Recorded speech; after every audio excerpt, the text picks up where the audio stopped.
Hi everyone. आप सभी स्वस्थ और अच्छे होंगे। मैं भी ठीक हूँ। स्टोरी का नाम my heart less lover, episode 4। अगली सुबह सौम्या आज जल्दी उठ गई थी। उसे ऑफिस जाने की बहुत जल्दी थी। वो पहले ही दिन लेट नहीं होना चाहती थी।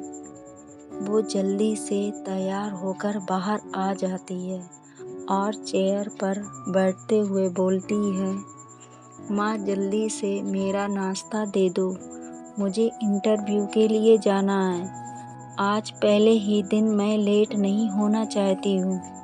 सुमन जी नाश्ते की प्लेट बाहर लाते हुए बोलती हैं, हाँ ले लो नाश्ता और दही शक्कर भी खा लेना, तेरा इंटरव्यू बहुत अच्छा जाएगा। सौम्या अपनी माँ की बात सुनकर मुस्कुरा देती है। कुछ देर के नाश्ता करने के बाद अपनी स्कूटी से ऑफिस के लिए निकल जाती है। राठौर इंडस्ट्री। आरजू की कार राठौर इंडस्ट्री के बाहर आकर रुकती है। आरजू कार से उतरकर अपनी कंपनी के अंदर चली जाती है। कंपनी में काम कर रही सभी लड़कियां उसे देखकर खड़ी हो जाती हैं और मुस्कुराकर गुड मॉर्निंग बोलती हैं। आरजू भी सबको गुड मॉर्निंग बोलकर अपने केबिन में चली जाती है और नैना को आवाज़ लगाती है। नैना केबिन के अंदर आते हुए बोलती है, यस मैम बोलिए। आरजू कहती है, तुमने किसी नई लड़की को इंटरव्यू के लिए बुलाया था ना, वो आ गई क्या? नैना अपनी घड़ी में टाइम देखते हुए बोलती है, नहीं अब तक तो उसे आ जाना चाहिए था, मैंने कहा था लेट नहीं होने पर वो 5 मिनट लेट हो चुकी है।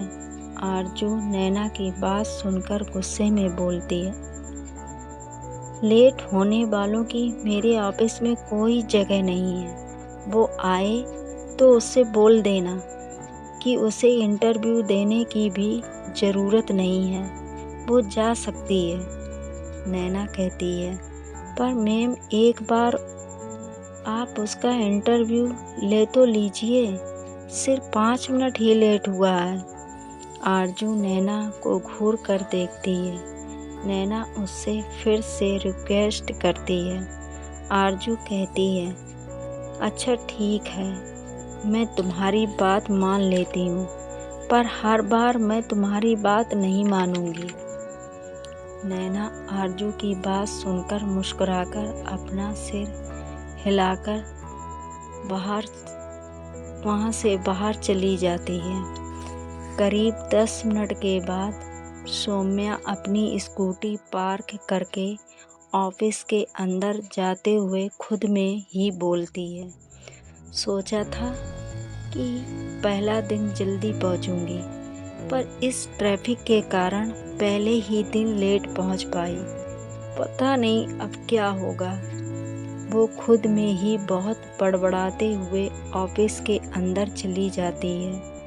सभी लड़कियां उसके अचानक आने से उसे देखने लगती हैं। जल्दी जल्दी भागकर आने के कारण सौम्या लंबी लंबी सांसें ले रही थी। सौम्या के खुले लंबे बाल, गोरा रंग, आँखों पर उसने काजल लगाया हुआ था और मेकअप के नाम पर एक छोटी सी बिंदी माथे पर लगाई थी। उसके गुलाबी होंठों को किसी लिपस्टिक की ज़रूरत नहीं थी और वो बहुत ज़्यादा खूबसूरत लग रही थी।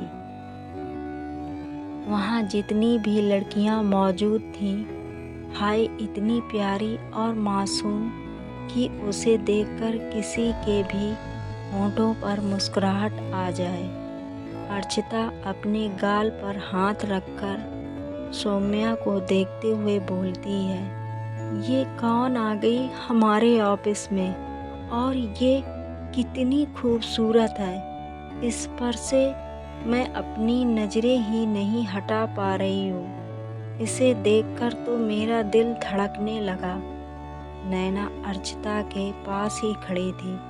वो सौम्या को एक नज़र देखती है और फिर अर्चिता के कंधे पर हाथ रखकर उसका चेहरा अपनी तरफ करते हुए बोलती है, बेबी, तुम शायद भूल रही हो कि हम दोनों एक दूसरे से प्यार करते हैं और अगले महीने हमारी शादी होने वाली है। तो दूसरी लड़कियों को देखना बंद करो और मुझ पर फोकस करो, समझी?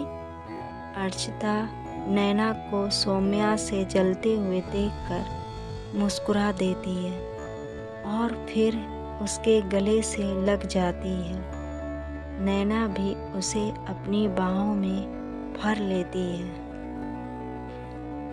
अगर आपको मेरी यह कहानी पसंद है तो प्लीज़ लाइक, शेयर और सब्सक्राइब कीजिए। Bye bye.